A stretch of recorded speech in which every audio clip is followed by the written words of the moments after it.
at Government Mahamaya College, Ratanpur, District Bilaspur, Chhattisgarh, affiliated to Atal Bihari Vajpayee Vishwavidyalaya, Bilaspur. I am a participant of third online refresher course in social science organized from 12th of July 2022 to 25th July 2022 by the UGC HRDC of Gujarat University. I would like to deliver my presentation on contemporary theories of power. Power is a central concept in political science. If we look at the power theories, we find that there are traditional theories of power that most political science students would be aware of, such as liberal democratic theory, Marxist theory of power, pluralist theory of power, and elite theory of power. Liberal democratic theory of power, it focuses on ability and capacity of the individual, which makes a person powerful or not. The Marxist theory of power, it focuses on the structure of the economic system, saying that it is a particular class of people, that is the bourgeois, that are actually powerful in an economic system that is capitalist system. Third is elite theory of power. Elite theory of power would say that there are few people who are at the very top, political or business elites, who actually enjoy power in the state system. And this theory was given by thinkers like Pareto and Mosca. The fourth one is pluralist theory of power. Pluralist, as opposed to elite theory of power, they would say that power is concentrated not with few people but groups of people. Now, these may be business groups or other advocacy groups who engage in bargain and compromise with the state, and they try to arrive at favorable policy outcomes. So, these are the traditional theories of power. Looking at the contemporary theories of power, which we find have emerged from 20th century onwards, we see that there is this hermeneutic view. Hermeneutics is the analysis of text, especially religious texts such as Bible. So this view has been given by thinkers like Charles Geertz Agar. Then there is feminist conception of power given by thinkers like Amy Allen, Susan Muller Oatkin, Simone de Beauvoir. Most importantly, the most important of the contemporary theories of power has been given by Michel Foucault, who has gone into biopolitics and given a very detailed conception of power. Fourth one is civic epistemologies. Editions of contemporary theories of power, where we see that there is power over. For example, uh, this is the very widely known conception of power, where Weber, for example, he says the probability that one actor within a social relationship will be in a position to carry out his own will despite resistance. So, power, we know, is making someone to do an activity that he would not do, or he or she is not likely to do, but still the person B does the act as desired by person A. Then it is said that A has power over B. Now, this conception has also been given by a very prominent thinker, Robert Dahl, who has studied how businesses influence policies in the American context. He has also said the same thing, that A has power over B to the extent that he can get B to do something that B would not otherwise do. Second conception of power is power to. That is, it is the power over something. For example, here Hobbes' theory of power would come in this context. For Hobbes, power is a person's present means. Now, there may be two kinds of power, natural and elemental, natural and instrumental power. So, natural power is it vests in a person's mind or body. For example, if someone is very intelligent or physically very strong, he is said to be powerful.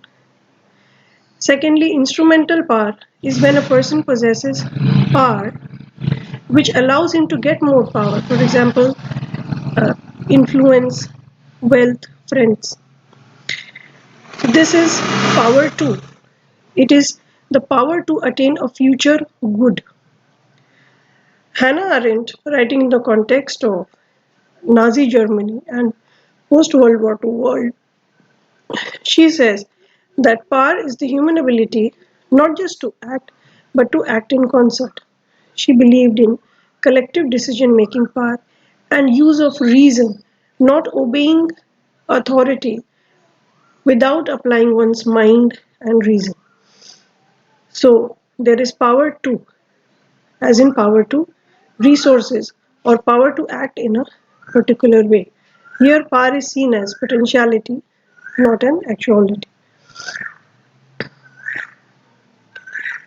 Also, here power uh, is seen to be where people possess some resource or capacity. This would be a liberal concept of power. Moving on, moving on to the third concept of power, we see that is Stephen Lukes. He is also a very prominent thinker. He has given a third concept of power. Apart from power over and power to, he says that power is a fluid concept. He has given three dimensions of power. One is decision making power, second is non decision making power, and third is ideological power. Decision making power is the most manifest form where we see that power to make decisions is decision making power.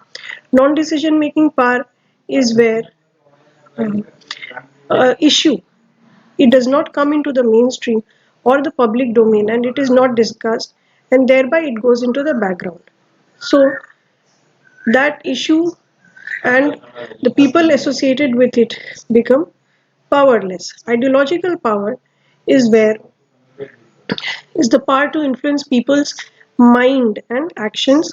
It is invisible, but it there is exercise of power in a invisible manner. So Stephen Lukes has given a third dimension of power, and he has contested all the previous theories of power. So if we look at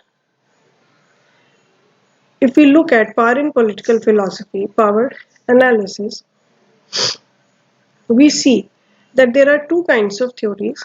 One is agency or action oriented theory, where we have seen power over, that is, power of one individual over another individual in terms of domination.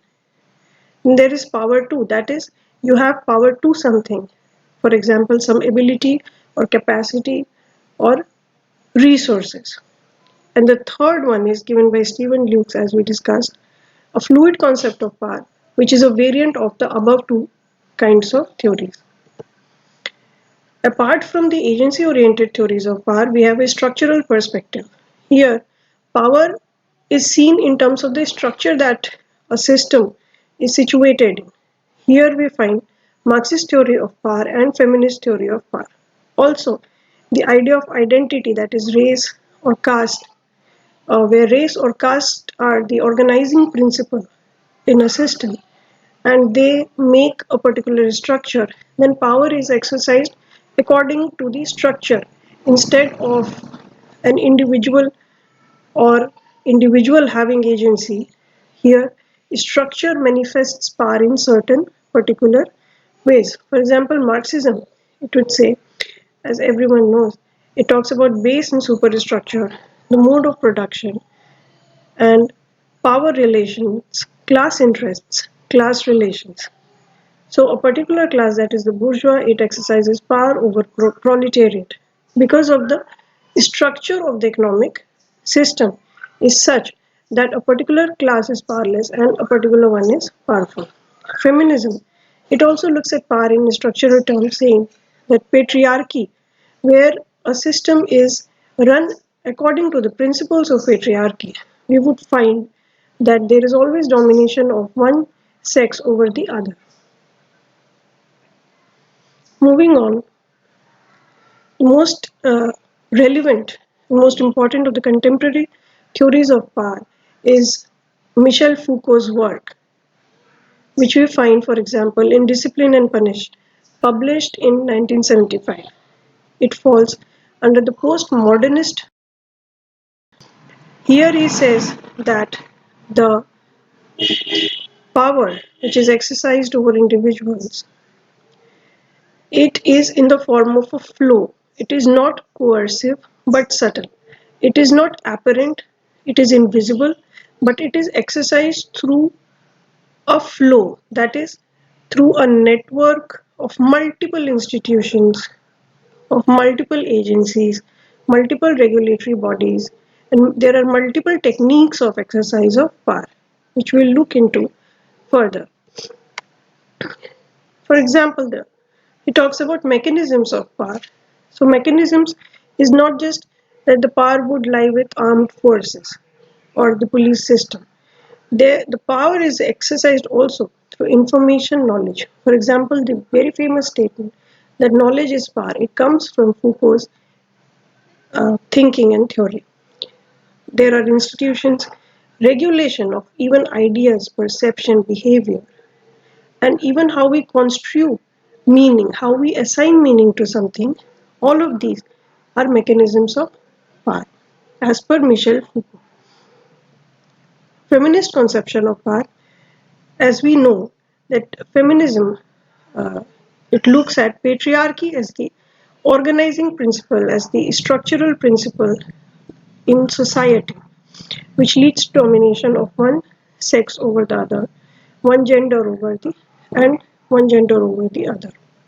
Feminism is further subdivided into various schools such as liberal feminism, Marxist feminism, socialist feminism, intersectional school, and postmodern feminism as well as post-structuralist feminism. The very new addition to this would be queer theory. Now, liberal feminism. Liberal theory of power, it looks at a person's ability or capacity that makes a person powerful. So, liberal feminism, it looks at power as resources, that is, power to access certain resource and thereby develop ability and capacity. Power as domination is seen in terms of Marxist, socialist, post-structuralist schools of feminism. If we look at power analysis in post-ism theories, post-ism as in postmodernism, post-structuralism theories, we find a very central concept of governmentality. Governmentality is a very, very important concept and central to Michel Foucault's theory of power. It looks at power as mechanism, techniques, and technologies. That is, power. For example, mechanism. If we look at mechanism, so surveillance mechanism, disciplining mechanism of state. Now, somebody is not going to come to your home and arrest you to show that the state is powerful. But the very fact that there is constant surveillance of our activities by one or other means by the state and the system, as well as, for example, there are surveillance technologies in almost all the governments we find. Techniques. Techniques is how power is exercised through institutions and technologies, that knowledge is used to control people. There is knowledge about people with the state which helps in controlling people, and in controlling, in having knowledge, state exercises power. So here power is very subtle. It is like a flow, it is like a network, and it is not visible, but it is pervasive. Now, surveillance is one aspect. Second aspect is biopolitics, that is, organizing bodies in a field that they are visible and self regulate themselves. It is like drawing an analogy with the prison, where a prison guard is able to see all the inmates, even though the inmates are not able to see the guard. So, by various processes like UID or planning or surveillance or cameras. Disciplinary power is controlled through exercise. There are discipline. A person in a society uh, is or she is expected to live with certain discipline, follow certain. Would in the end, I would like to thank UGC, HRDC, Gujarat University for giving me an opportunity to participate in the third online refresher course in social science. I'm very grateful for the opportunity, for selecting me and letting me participate in the course. Thanks a lot. Thank you.